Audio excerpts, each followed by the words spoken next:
All right, guys, so this is day 2 of our Switzerland 2024 trip review.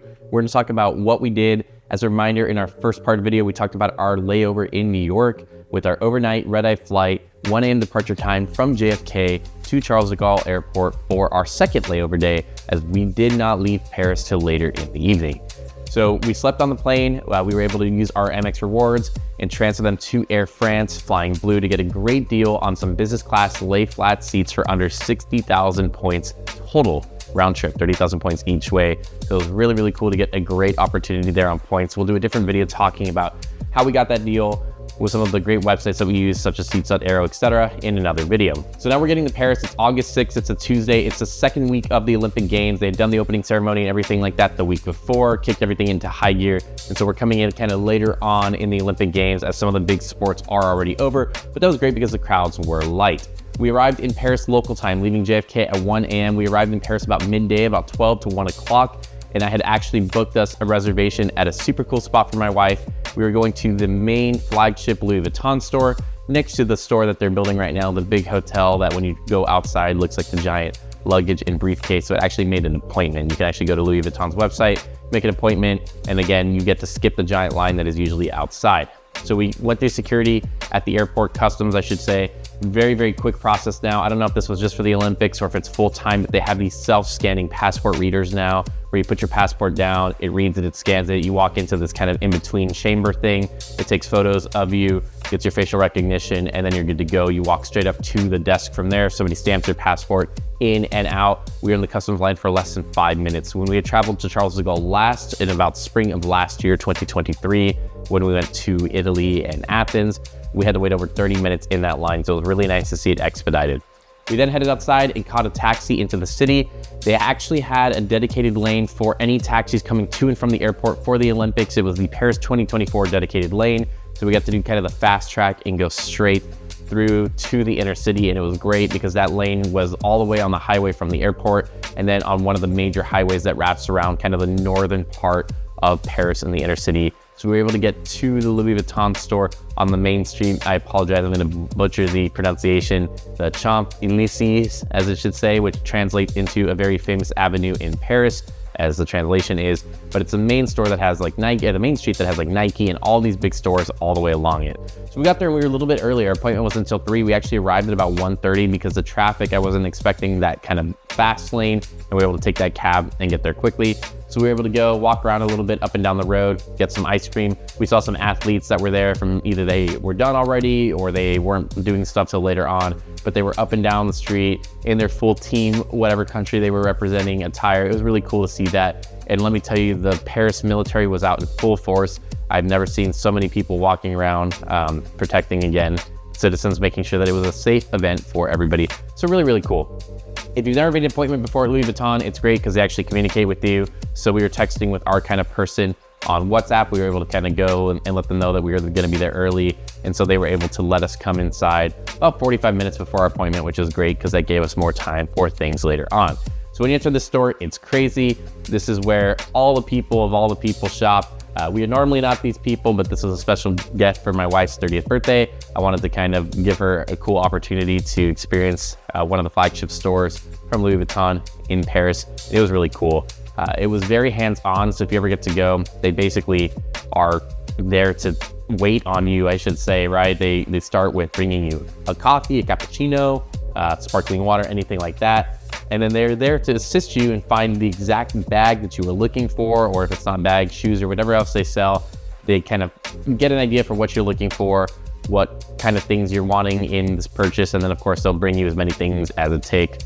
Really cool experience. Took about an hour and a half for us. My wife wanted to see a couple different options and make sure that she got the right one. And we weren't in a rush, so not a big deal there. And so we did that. Great opportunity. And really cool thing as well, if you don't know, everything, of course, like everything in the world, there's sales tax that is applied.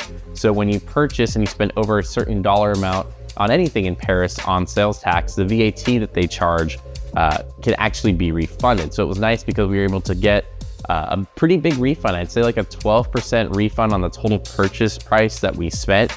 Back at the airport, they gave us a receipt, they filled out the paperwork, they scanned our passport at the store. And then when we reached the airport later on, we were able to give them our passports, give them that receipt, and they actually were able to refund that tax portion back onto my card. And it was pretty substantial. It was a couple $100 worth of tax that we were able to get back. So part of how it can be less expensive to purchase those items, especially luxury designer items overseas, because of the VAT tax refund. And we'll do a different video talking about all of that.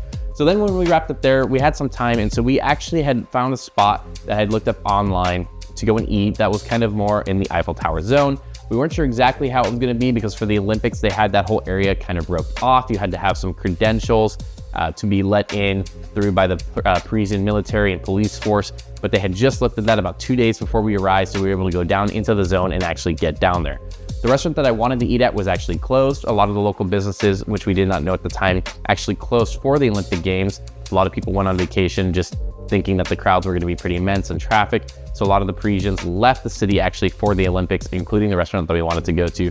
But not too far, we walked around and were able to find a restaurant, Cafe Gusto, that was right on the corner of one of the major streets right by the Eiffel Tower. And the reason that we went down there to eat was I wanted to get an iconic photo in front of the Eiffel Tower later on with the Olympic rings, which we were able to do. So once we were done eating at Cafe Gusto, we were able to walk over to kind of the Seine River. They have the bank there with the bridges where a lot of the boats that sit in the Seine, you can go and eat on them or do the boat cruises and things like that. They're along the banks, and so the bridge is higher up.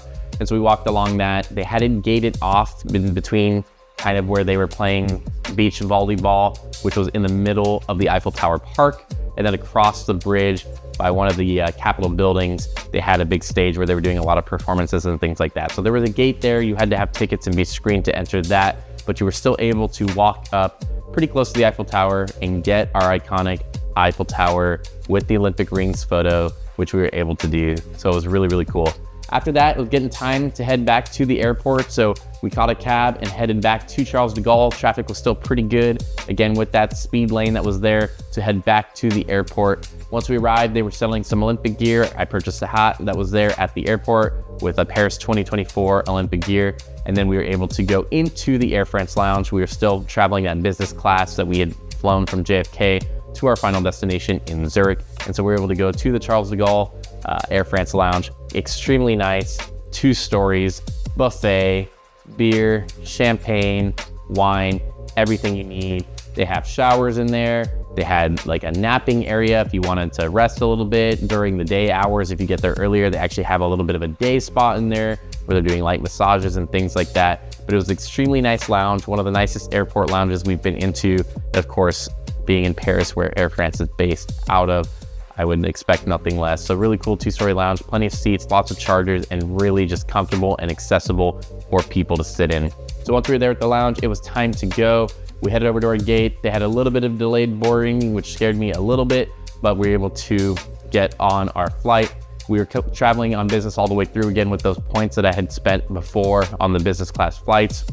And so we were on one of those planes where you board on the tarmac. We got on the bus, they took us out to the tarmac, and they put us on our final Air France flight of the beginning of the trip to head over to Switzerland, landing in Zurich.